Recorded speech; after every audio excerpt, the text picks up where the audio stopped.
I'm Joel Shaul from AutismTeachingStrategies.com. This is a video on how to use a toy balance and 3x5 cards to demonstrate reciprocity in relationships for children on the autism spectrum.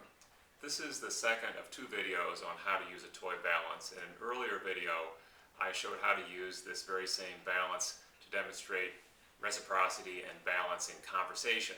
This one is about how to demonstrate it in relationships.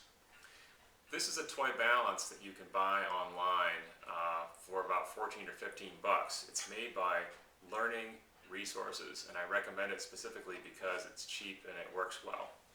These are 3x5 cards which you just use as weights in the balance. Here's how you can introduce this tool.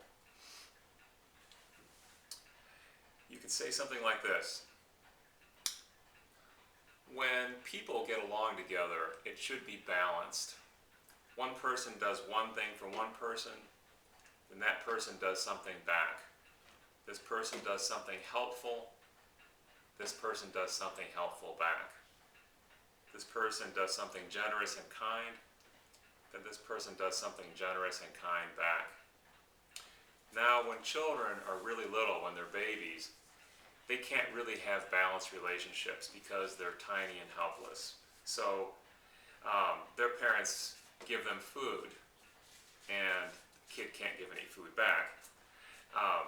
The kid has to be taught to learn to walk, and the kid can't really teach anything back to the parents because they're just a little baby after all.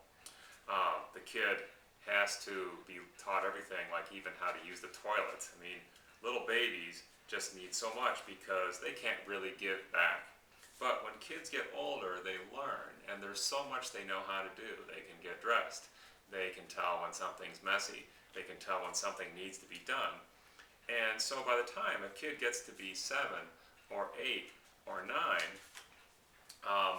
they can start to have a more balanced relationship in their family. For example, they can pick up clothes and put them in the laundry hamper.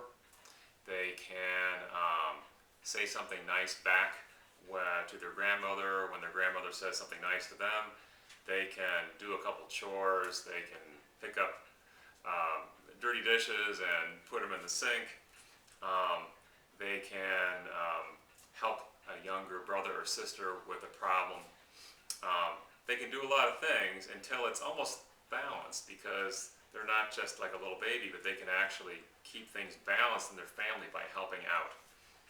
So once you've demonstrated this, this tool in this manner, you can use it in other ways too. You can help a kid balance out the relationships with peers. For example, you can point out specifically, I noticed Robert gave you his dessert at lunch. What is something you can do back for him? I can give him my dessert some other day. That's good.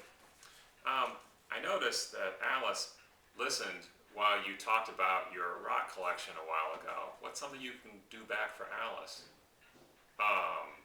Listen to her when she talks about her collection of Barbie shoes. Then you can use this also to help kids understand what to do when a kid comes to their house to play, for example. When a kid comes to your house to play, if you play your favorite video game for a while, what should you let your friend do? And they'll say, let him play a stupid game for a while. And so it goes like that.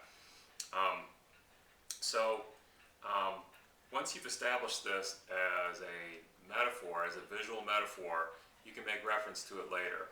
You could say to a kid, is your relationship with your father balanced?